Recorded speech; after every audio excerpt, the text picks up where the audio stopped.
welcome to ENI UK and Europe edition. I'm Giancarlo Matera, reporting from London. We'll be bringing you news reports from around the United Kingdom and Europe. And we have live reporters on standby, ready to give you their reports. On our program today, British soldiers are to deliver fuel to ease supply crisis. La Palma is declared a natural disaster zone due to volcanic eruption.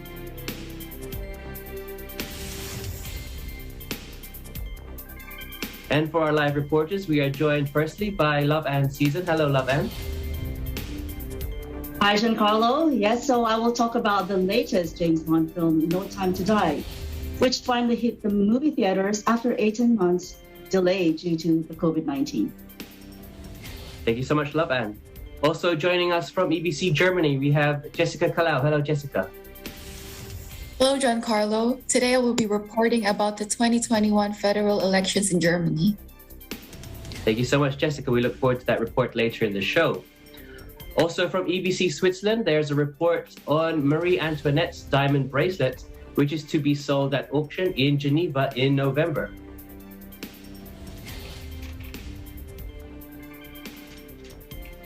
And in our sports news this week, we are once again joined by Ryan Florentino. Hello, Ryan. Thank you, Giancarlo. A couple sports reports this week. Firstly, boxing. Just last Saturday, with Ukraine boxer Alexander Usyk ending Anthony Joshua's reign as world heavyweight champion. And after that, football, with Cristiano Ronaldo clutching a 95th minute goal against Villarreal to lead Manchester United to a 2-1 lead at Old Trafford. Stick around for those. Giancarlo? Thank you so much, Ryan. And of course, we will end our show this week with our view from our window. And this week, it's coming from Valletta, which is the capital city of Malta.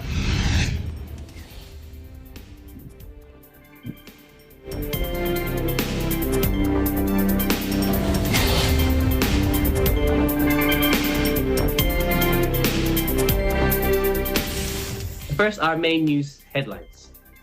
British troops are expected to be deployed within days to help ease a fuel supply crisis, the government said on Wednesday.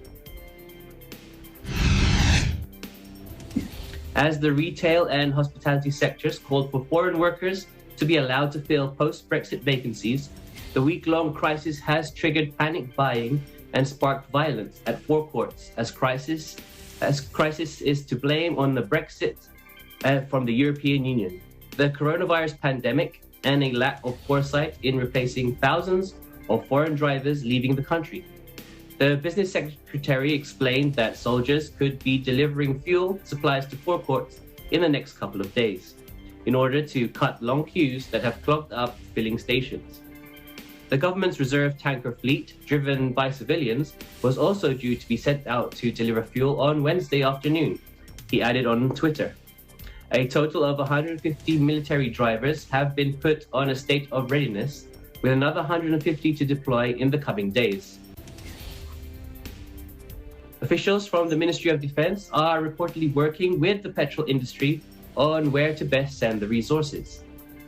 British Prime Minister Boris Johnson on Tuesday sought to reassure the public that there was enough fuel in stock for the situation and it was returning to normal. The shortage of tanker drivers last week sparked fears of pumps running dry, triggering panic buying and some desperate motorists filling plastic bottles with fuel.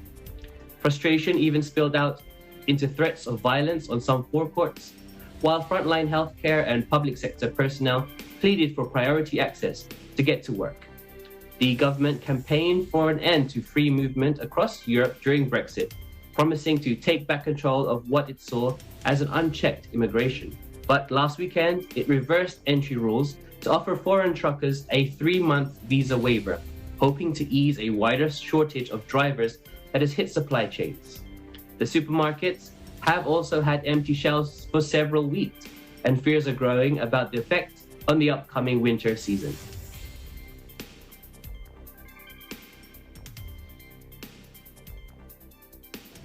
La Palma has been declared a natural disaster zone following a volcanic eruption that forced jets of lava and ash into the air on September 19. The lava flowed down the mountain, scorched its way across more than 268 hectares of land, forcing thousands out of their homes and destroying everything in its path, including hundreds of homes, businesses, and huge swaths of banana plantations before reaching the sea 10 days later. There have been no casualties and injuries so far. However, the impact on land and property has been considered tremendous. The banana industry in particular suffered from this great devastation, with a third of the banana production of the entire Canary Islands completely destroyed.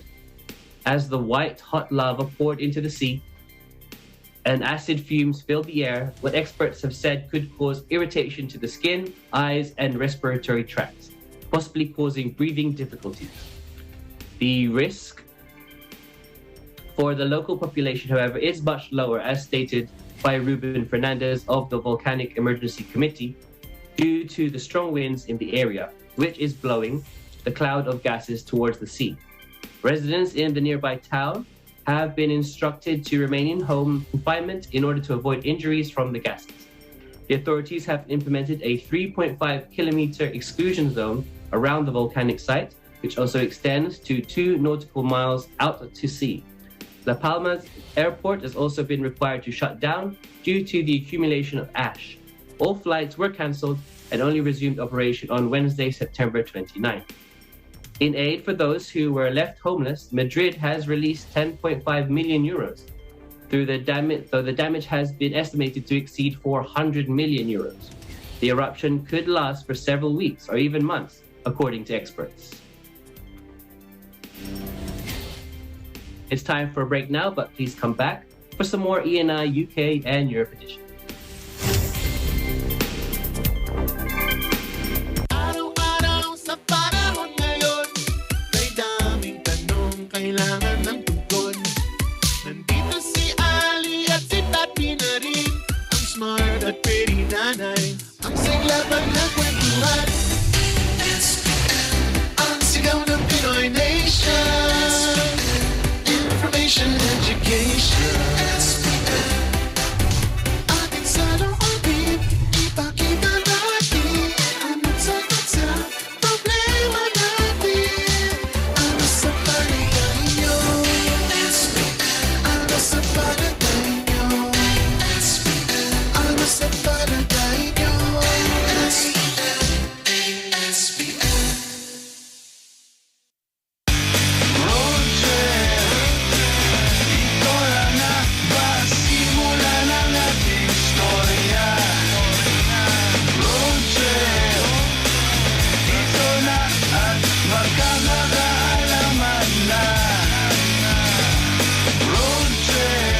Ako nga pala si Tim G. Abangan niyo po ako at si the one and only Miss Cookie Chua in one of my 2 songs sa Letters and Music, October 3, 1 to 2 p.m. Siyempre dito lamang sa Net 25. See you po.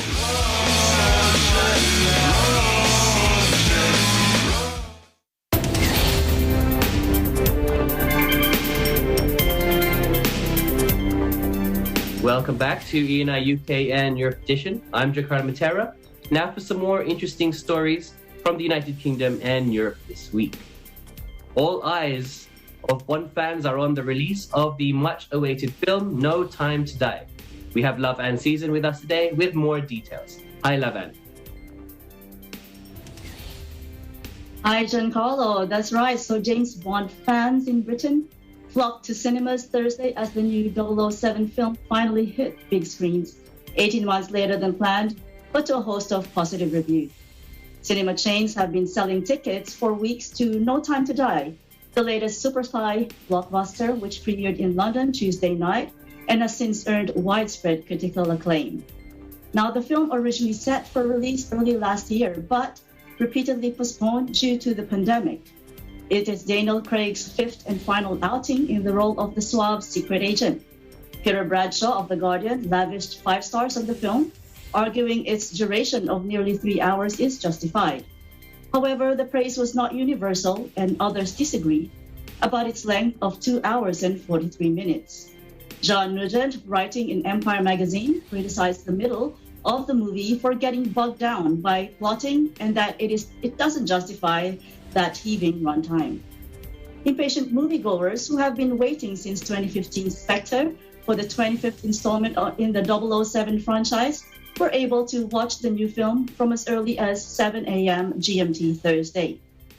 Let's take a look at some reactions.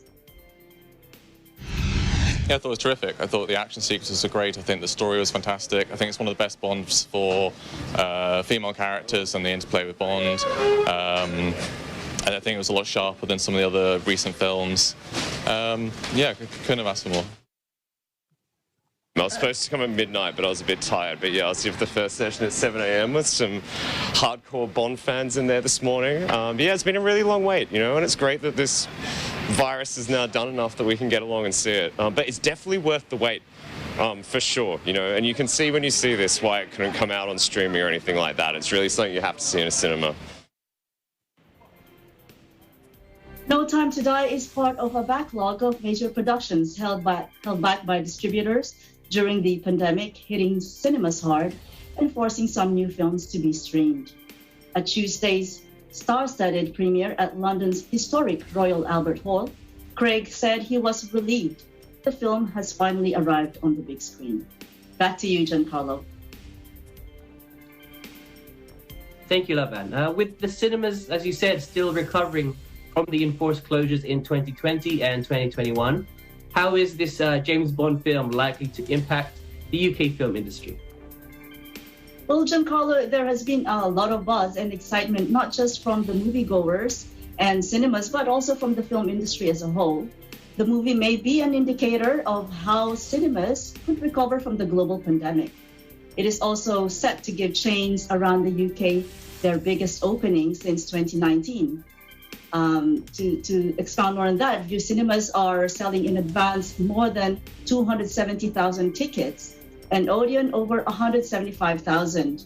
Cinema operators also are hoping that the movie will kickstart new releases and will maintain a steady return of audiences. Over to you, Giancarlo. Thank you so much, Lavan, for bringing us that report today. Thank you, Giancarlo, for having me, reporting from London, United Kingdom. I'm Love Ann Season, and we'll live in interesting times. Okay, so it's election time in Germany now, and Angela Merkel will soon be bidding farewell. To tell us more on this story, here's Jessica Talal. Hello, Jessica. Hi, Giancarlo. So last Sunday, September 26, 2021, the federal elections took place in Germany. This election is of particular significance as Angela Merkel's seat as chancellor will be replaced after 16 years of leadership. The official provisional results show that with a vote percentage of 25.7, the Social Democratic Party, also called SPD, claimed a narrow victory during the federal election. Garnering 24.1% of the votes, Chancellor Merkel's party, the Alliance of the Christian Democratic Union and Christian Social Union of Bavaria, placed second, followed by the Green Party with 14.8%. The Free Democratic Party, FDP, came in fourth and followed by the far-right party, AfD, at fifth place. Negotiations of possible coalitions to form the next government have embarked. To form a new government, 50% of parliament seats are required. Plausible coalitions are the Traffic Light Bloc, an alliance between the Social Democrats, the Free Democratic Party, and the Greens, or the Jamaica Coalition, that's between the Christian Union Bloc, the Greens, and the Free Democratic Party. Vice Chancellor and Social Democrat Olaf Scholz is predicted to become the next chancellor. The final official election results will most likely be announced on October 15, 2021. Until the negotiations of coalitions have settled and a new government is formed, Angela Merkel will remain in office. Back to you, Giancarlo.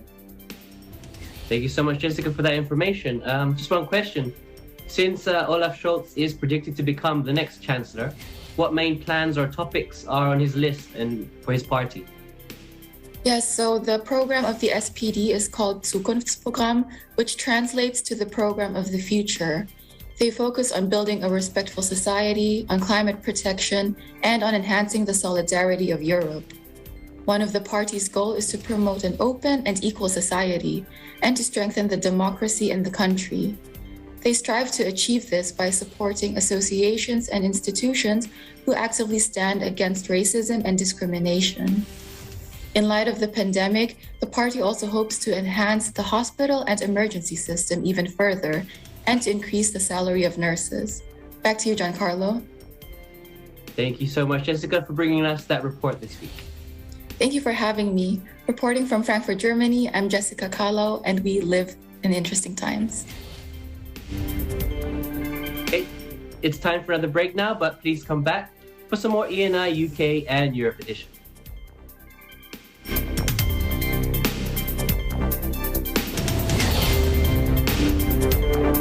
Hinahangaan at inspirasyon ng marami ang mga artista at TV hosts.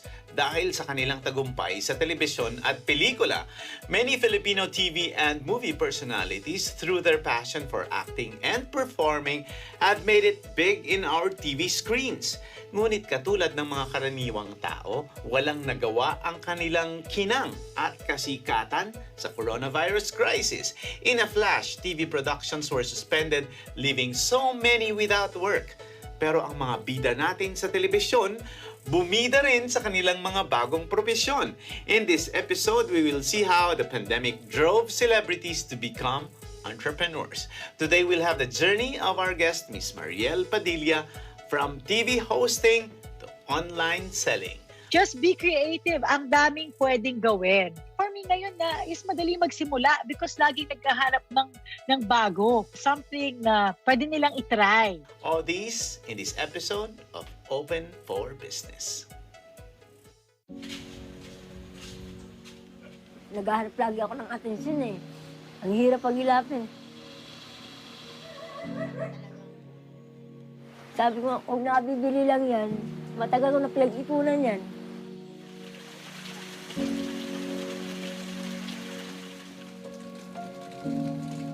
Nakikita ko naman ako nagugutom. Yun, parang doon ako nagising na kailangan ko palang kumilos.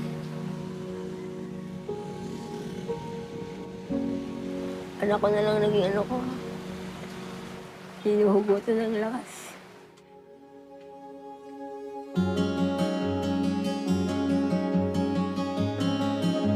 Salamat po. Maraming salamat po. Sa buong buhay ko po, hindi ko akalain na mangyayari sa akin.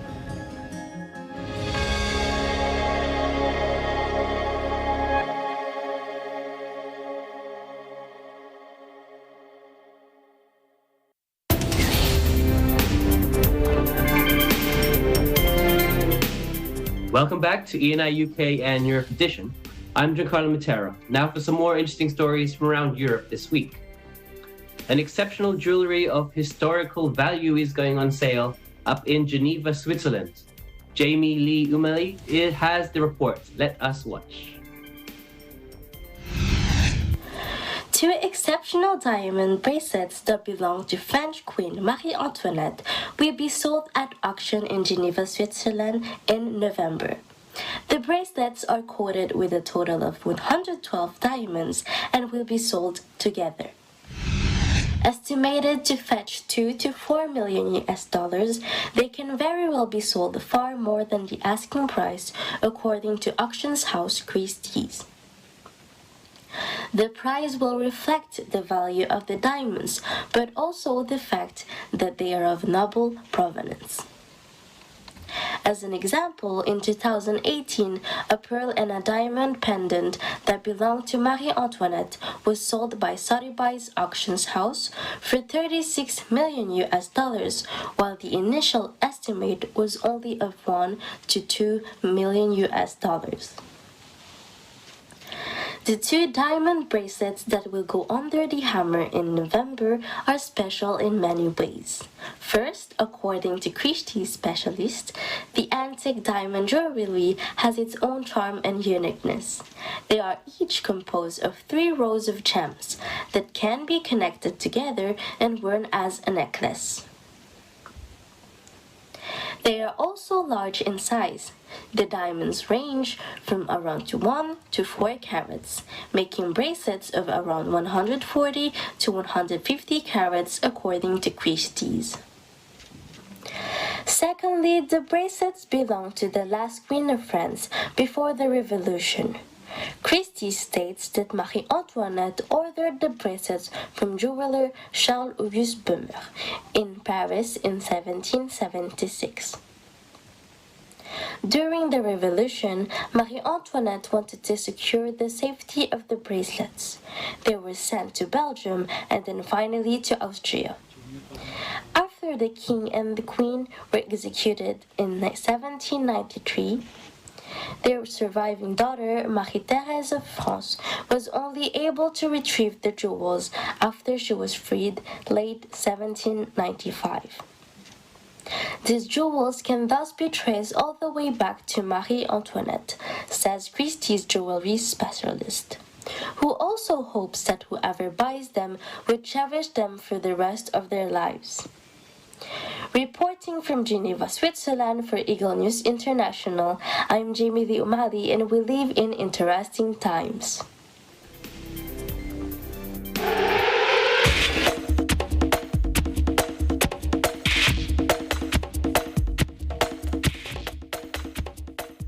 In sports news now, Ryan Florentino gives us our weekly update. Hello, Ryan. Hello, Giancarlo, and thank you.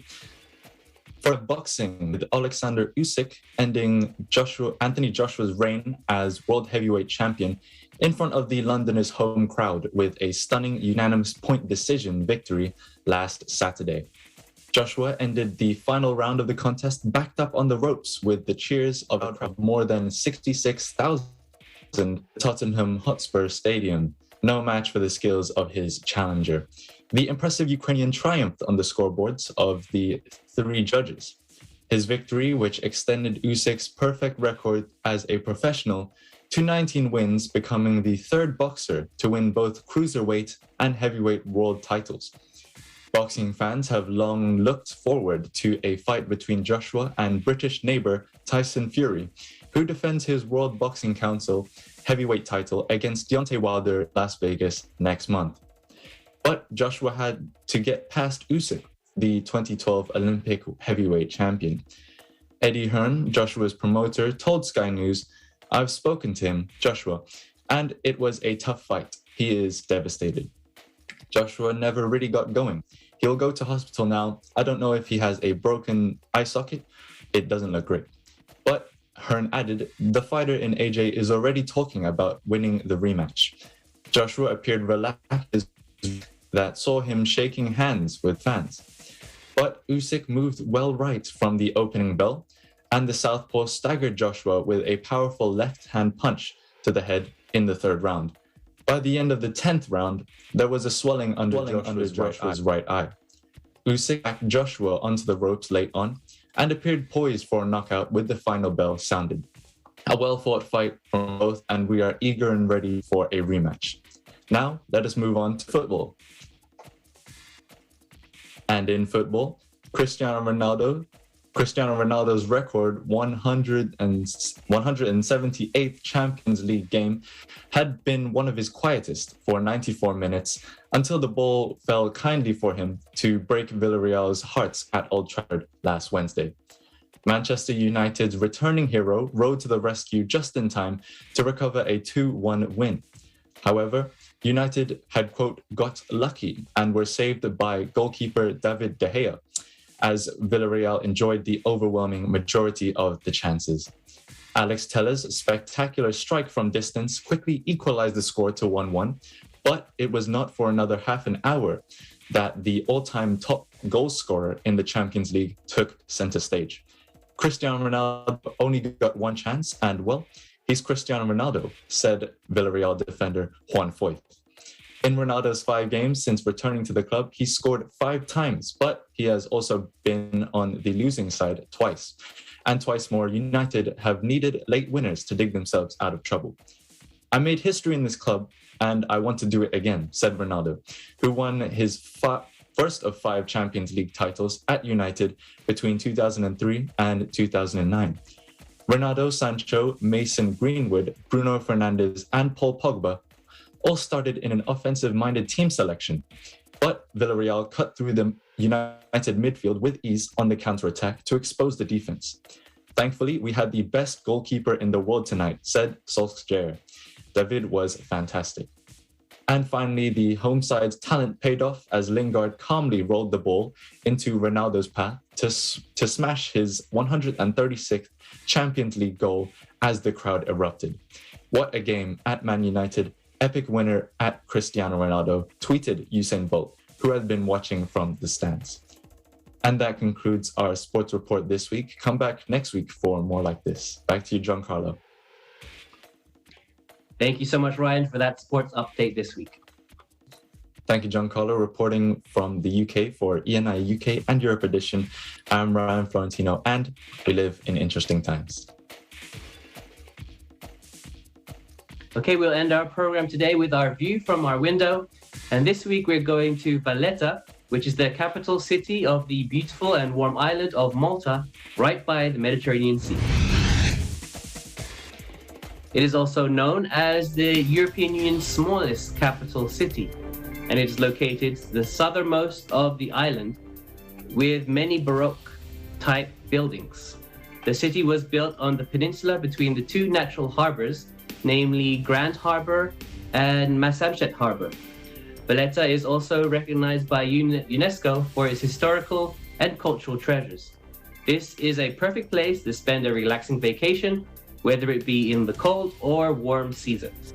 And this video is brought to us courtesy of Kate Rubibis from our EVC Belgium Bureau. Thank you so much, Kate, for this wonderful view.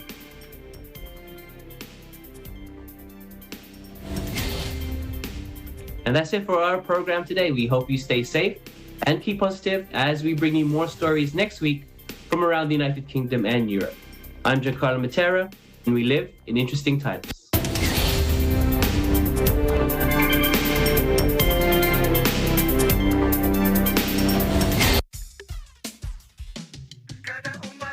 Saluhan nyo kami! Bubusugin namin kayo! Hindi lang na mga recipe iluluto